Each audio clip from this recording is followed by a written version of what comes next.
फटाफट खबरों का सिलसिला शुरू करते हैं सुपरफास्ट 100 में। मैं हूं आपके साथ अनुराग मुस्कान। मैं हूं आपके साथ चित्रा त्रिपाठी। बड़ी खबर से करेंगे शुरुआत। मुंबई में कल से मेट्रो सेवा शुरू होने वाली है, लेकिन इसके किराए को लेकर विवाद खड़ा हो गया है।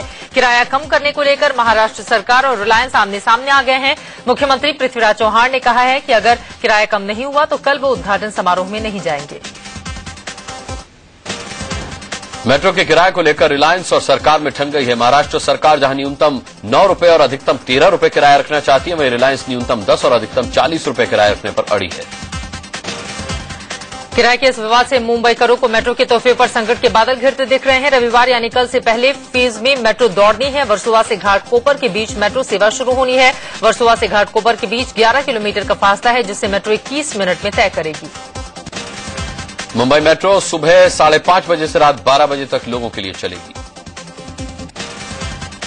मेट्रो शुरू नहीं हुई है, लेकिन इसका श्रेय लेने की होड़ अभी से लग गई है। एनसीपी नेताओं और कार्यकर्ताओं ने घाटकोपर स्टेशन पर पहुंचकर नारियल फोड़ा और लोगों को पेड़े बांटे। मेट्रो ट्रेन को लेकर सियासत भी तेज हो गई है। एनसीपी ने नारियल फोड़कर मिठाई बांटी, तो वहीं बीजेपी ने भी सियासी फायदे को लेकर मार्च निकाला। पार्टियों में इस बात की होड़ है कि मेट्रो की शुरुआत उनकी देन है। बिजली कटौती की मार झेल रहे यूपी के 1 करोड़ 40 लाख उपभोक्ताओं को महंगी बिजली का झटका लगा है। उत्तर प्रदेश विद्युत नियामक आयोग ने 2.84% रेगुलेटरी सरचार्ज लगाने को हरी झंडी दे दी है। 2.84% रेगुलेटरी सरचार्ज के बाद अगर आपका बिजली का बिल 1000 रुपए आया है तो उस पर आपको 28 रुपए 40 पैसे रेगुलेटरी सरचार्ज के रूप में देने होंगे। यूपी में बिजली पर सरचार्ज बढ़ाए जाने के विरोध में आम आदमी पार्टी के कार्यकर्ताओं ने लखनऊ में प्रदर्शन किया। भीषण गर्मी के बीच दिल्ली में बिजली कटौती से लोगों का हाल बेहाल है। कई इलाके में हर दिन 4 से 5 घंटे बिजली कटौती हो रही है। दिल्ली के ओखला विहार इलाके में बिजली नहीं आने से परेशान लोगों ने बिजली कंपनी बीएसईएस के खिलाफ प्रदर्शन किया। उधर दिल्ली में बिजली कटौती से कोहराम मचा हुआ है। यहां के तुर्कमान गेट इलाके में बीती रात लोगों ने जमकर हंगामा भी किया। लोगों का आरोप है कि पिछले 1 महीने से इलाके में करीब 4 घंटे की बिजली कटौती की जा रही है। रात 9:30 बजे से लेकर 2 बजे तक होने वाली इस कटौती से लोग परेशान हैं। बिजली परेशानी को लेकर के केजरीवाल ने बीजेपी पर निशाना साधा है। केजरीवाल ने ट्वीट किया है कि दिल्ली में बड़े पैमाने पर बिजली कटौती हो रही है, बीजेपी को इस पर जवाब देना चाहिए। वहीं बिजली कटौती को लेकर आम आदमी पार्टी के नेता आशुतोष ने भी बीजेपी पर चुटकी ली है। उन्होंने ट्वीट करके कहा कि अच्छे दिन आ गए, ऐसे समय जबरदस्त बिजली कटौती हो रही है जब पारा 45 के पार जा रहा है। दिल्ली में गर्मी का प्रकोप जारी है। शनिवार को भी तापमान 46 डिग्री सेल्सियस के पार रहा। झुलसती गर्मी में लोगों को भारी परेशानी का सामना करना पड़ा। दिल्ली से सटे गाजियाबाद में भी गर्मी से लोगों का हाल बेहाल है। गर्मी की तपिश ने रोजमर्रा के कामकाज की रफ्तार थाम दी है। पंजाब के अमृतसर, लुधियाना और पटियाला में बढ़ती गर्मी का कहर जारी है। शुक्रवार को यहां का तापमान सामान्य से 4 डिग्री ऊपर रहा। पुंछ में पारा लगातार बढ़ता जा रहा है। यहां तापमान 40 डिग्री को पार कर चुका है। केरल में मानसून आने से मौसम सुहाना हो गया है। मानसून आने के दूसरे दिन आज भी कई हिस्सों में बारिश की फुहारें पड़ी हैं। आम आदमी पार्टी के संयोजक अरविंद केजरीवाल पार्टी के अंदरूनी झगड़े को सुलझाकर पार्टी को बचाने की कवायद में जुट गए हैं। केजरीवाल ने कहा, हम सभी मसलों का समाधान खोजेंगे और मिलकर काम करेंगे।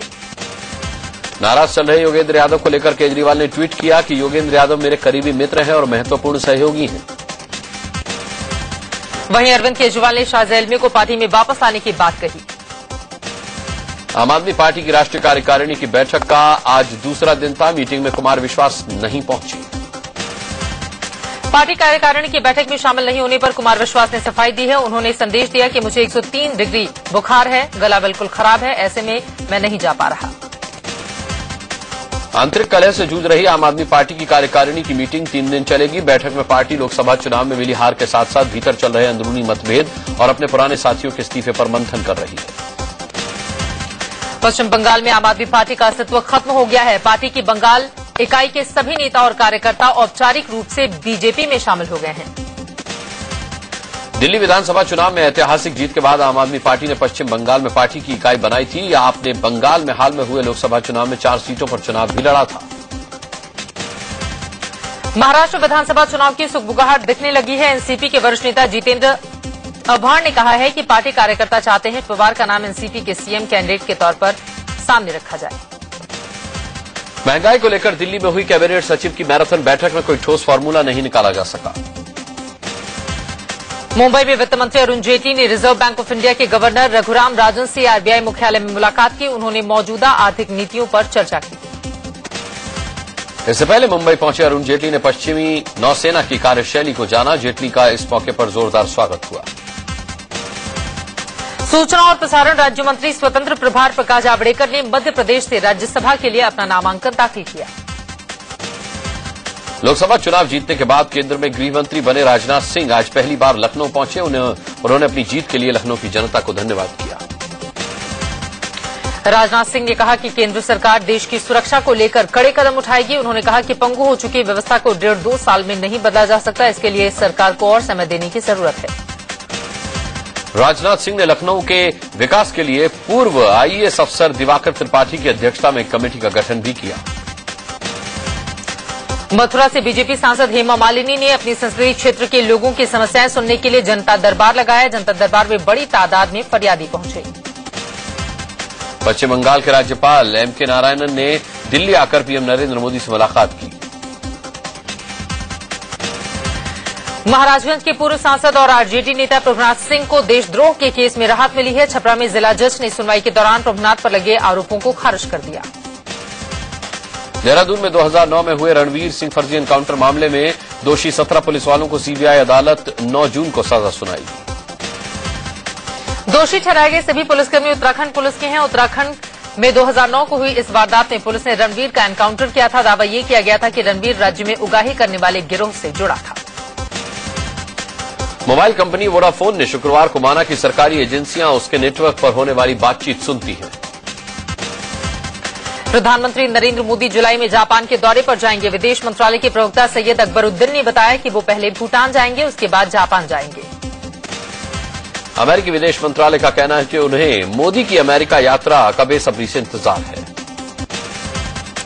प्रधानमंत्री नरेंद्र मोदी के अमेरिका जाने से पहले विदेश मंत्री सुषमा स्वराज वाशिंगटन जाएंगी। माना जा रहा है सालाना द्विपक्षीय वार्ता के दौरान सुषमा पीएम मोदी के अमेरिका दौरे से पहले जमीन तैयार करेंगी। विदेश मंत्री सुषमा स्वराज इस महीने बांग्लादेश की यात्रा पर जाएंगी। सूत्रों से खबर है कि सुषमा 26 जून को ढाका जा सकती है। छत्तीसगढ़ के गृह मंत्री रामसेवक पैकरा ने रेप की घटनाओं को लेकर बेतुका बयान दिया है। उन्होंने कहा है कि रेप जैसी घटना जानबूझकर नहीं बल्कि धोखे से हो जाती है। वहीं पैकरा के विवादित बयान के बाद छत्तीसगढ़ कांग्रेस अध्यक्ष भूपेश बघेल ने कहा है कि उनका बयान गैर जिम्मेदाराना है। जयपुर में एक मलेशियाई महिला ने एक युवक पर रेप का आरोप लगाया है। महिला की शिकायत पर पुलिस ने आरोपी को हिरासत में ले लिया है। यूपी के मुजफ्फरनगर में 2 लोगों की हत्या से सनसनी फैल गई। दोनों रिश्ते में चचेरे भाई बहन थे। युवक 8 दिनों से लापता था, जबकि युवती 2 दिनों से इस मामले में। हैरान करने वाली बात यह भी रही कि दोनों शवों को पुलिस ने नहीं बल्कि गांव वालों ने ढूंढा। वहीं इस मामले पर बीजेपी विधायक संगीत सोम ने यूपी सरकार पर निशाना साधा है। यूपी में बदायूं गैंगरेप केस पर मचे बवाल के बाद सरकार से सख्त कदम उठाते हुए बदायूं के एसएसपी और डीएम को सस्पेंड कर दिया है। पूर्व फिल्म अभिनेत्री शबाना आजमी आजमगढ़ के अपने पैतृक गांव मिजवा पहुंची। असम के त्रिपुरा में दरिंदों ने एक महिला को गैंगरेप के बाद उसकी हत्या कर उसका शव लटका दिया। आरोपियों ने पहचान मिटाने के लिए शव को आग के हवाले कर दिया। मध्य प्रदेश के रायसेन में हजारों क्विंटल धान आग की भेंट चढ़ गया। दावत राइस मिल तड़के शॉर्ट सर्किट से चिंगारी सुलगी, जिसने हजारों धान के बोरों को अपनी चपेट में ले लिया। मिल के परिसर में करीब 6000 क्विंटल धान रखा हुआ था। तेजी से फैलती आग ने देखते ही देखते विकराल रूप ले लिया। आग से करोड़ों के नुकसान की आशंका है। मिल में आग लगने से चारों तरफ धुएं का गुबार छा गया। फायर ब्रिगेड की 10 गाड़ियों ने आग बुझाने के लिए काफी मशक्कत की। आग की इस तबाही से मिल प्रबंधन सकते में है। मिल में भीषण आग की खबर से आसपास हड़कंप मच गया। मिल मंडी द्वीप के न्यू इंडस्ट्रियल इलाके नयापुरा में स्थित है। दिल्ली के तुगलकाबाद में दर्जन भर झुग्गियां जलकर खाक हो गई। आग की चपेट में आने से झुग्गियों में रखे सिलेंडर ब्लास्ट होने लगे। नोएडा के सेक्टर 8 में एक एक्सपोर्ट कंपनी में आग लग गई। आग ने फैक्ट्री के बगल में बने रेस्टोरेंट में भी भारी तबाही मचाई। आग से 30 लाख के नुकसान का अनुमान है।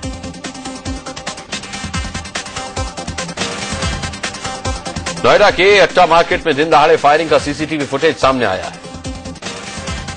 बदमाशों की फायरिंग से दुकानदार गंभीर रूप से जख्मी हो गया। गोली चलाने वाले शख्स का नाम शिबू बताया जा रहा है। सीसीटीवी कैमरे में कैद ये खौफनाक तस्वीर 1 जून की है। वहीं मुंबई में एक ज्वेलरी शॉप में हुई लूटपाट की वारदात को पुलिस अब तक सुलझा नहीं पाई है। बदमाशों ने कर्मचारियों को बंधक बनाया और लूटपाट की वारदात को अंजाम दिया था। गुवाहाटी में केंद्रीय गृह राज्य मंत्री किरण रिजिजू और मुख्यमंत्री तरुण गोगोई ने उग्रवादियों के हमले में शहीद हुए एसपी और उनके सुरक्षा गार्ड को श्रद्धांजलि दी। इससे पहले केंद्रीय गृह राज्य मंत्री किरण रिजिजू ने असम में उग्रवादियों से मुठभेड़ मामले में राज्य सरकार से रिपोर्ट मांगी। पंजाब पुलिस ने तरनतारन में छापेमारी कर एक ड्रग्स तस्कर को गिरफ्तार किया। इसके पास से 13 किलो हेरोइन बरामद की गई। अमृतसर में पुलिस ने 1 किलो हेरोइन के साथ एक तस्कर को गिरफ्तार किया। मुंबई में पॉर्न साइट पर अपनी पत्नी की ब्लू फिल्म अपलोड करने वाले आरोपी पति को लेकर एक ड्रग्स तस्कर को गिरफ्तार किया। इसके पास से 13 किलो हेरोइन बरामद की गई। अमृतसर में पुलिस ने 1 किलो हेरोइन के साथ एक तस्कर को गिरफ्तार किया। मुंबई में पॉर्न साइट पर अपनी पत्नी की ब्लू फिल्म अपलोड करने वाले आरोपी पति को पुलिस ने गिरफ्तार कर लिया है।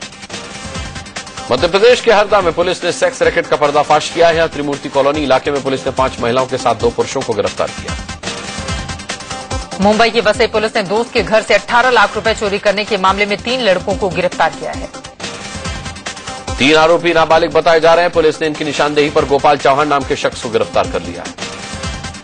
कानपुर के रहने वाले सीआरपीएफ के एक जवान को अगवा किए जाने का मामला सामने आया है। जवान शिवानंद के मोबाइल से उसके पिता को मैसेज आया कि नक्सलियों ने उसे अगवा कर लिया है। शिवानंद छत्तीसगढ़ के नक्सल प्रभावित इलाके बीजापुर में तैनात है।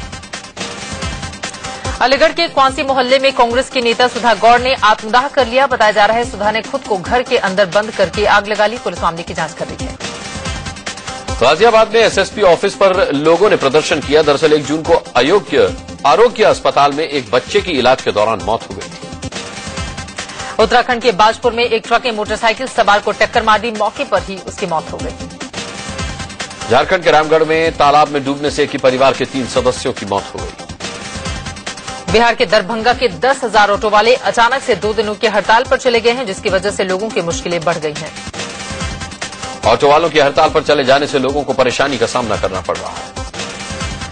दिल्ली के श्रीफोर्ड ऑडिटोरियम में मैक्स लाइफ इंश्योरेंस ने मेकिंग ऑफ नेशन नाम से एक सेमिनार का आयोजन किया। कार्यक्रम में बाबा सदगुरु के साथ पूर्व आईपीएस ऑफिसर किरण बेदी ने भी शिरकत की। सेमिनार के बाद किरण बेदी ने अपनी सर्विस के अनुभव लोगों के साथ बांटे।